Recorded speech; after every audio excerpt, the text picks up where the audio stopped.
It was just past midnight. The house, as usual, was cloaked in silence. My husband was still at work, distant in every sense. Our marriage had become a hollow routine, and I had grown accustomed to the solitude, the dull ache of being unseen, unheard. Lately, though, that silence had shifted. My stepson had moved back in after college. Gone was the awkward teenager I remembered.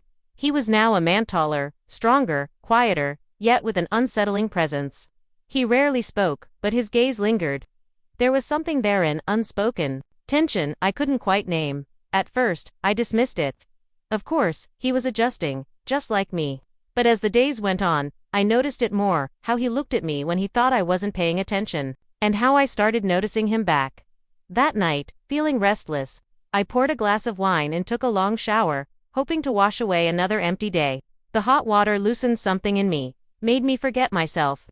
I stepped out, reaching for the towel, and then I heard it.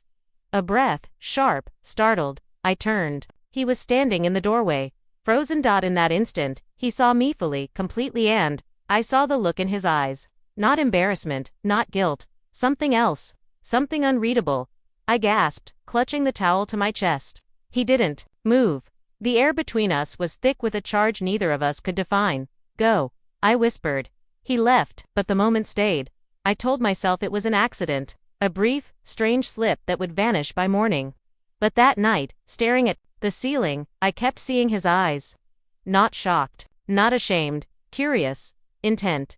The next morning, the house felt different. He avoided my gaze at breakfast, yet I could feel him watching me when my husband wasn't looking. My husband, oblivious as always, buried in emails, never noticing the undercurrent crackling beneath the surface.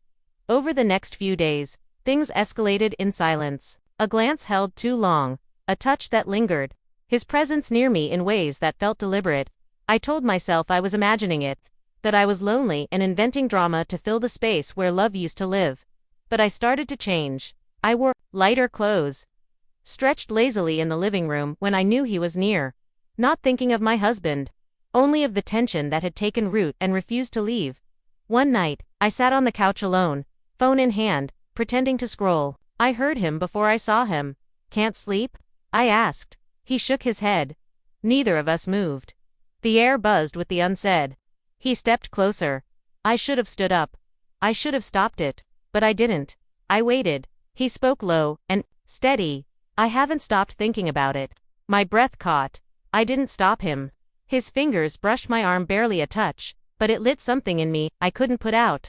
When his lips finally met mine, I let it happen. We unraveled, quietly and completely. And when it was over, when we pulled away, I knew the line we'd crossed no longer existed. In the days that followed, the guilt I expected never arrived. Instead, there was a dangerous thrill. We became bolder, more careless. And yet, it felt less like lust and more like something deeper, something heavier. My husband began to notice the way his son lingered in rooms I was in, the way I flinched when he entered unexpectedly. We told ourselves we were discreet, but it only takes one mistake. And we made it. That night, my husband came home early. I was in the kitchen.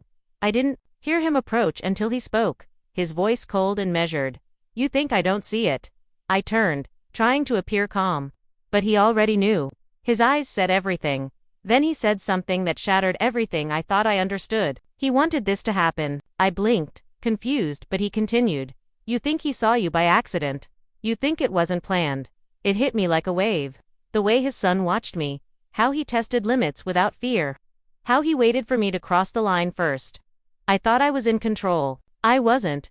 I wasn't the seducer, I was the target. And just like that, the illusion crumbled. My marriage, already fractured, was destroyed. My sense of self shattered. I had walked into something I thought was passion, only to find I'd been played.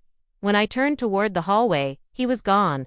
My stepson, the one who had stirred something dangerous in me, had vanished, and he left me behind to face the wreckage alone.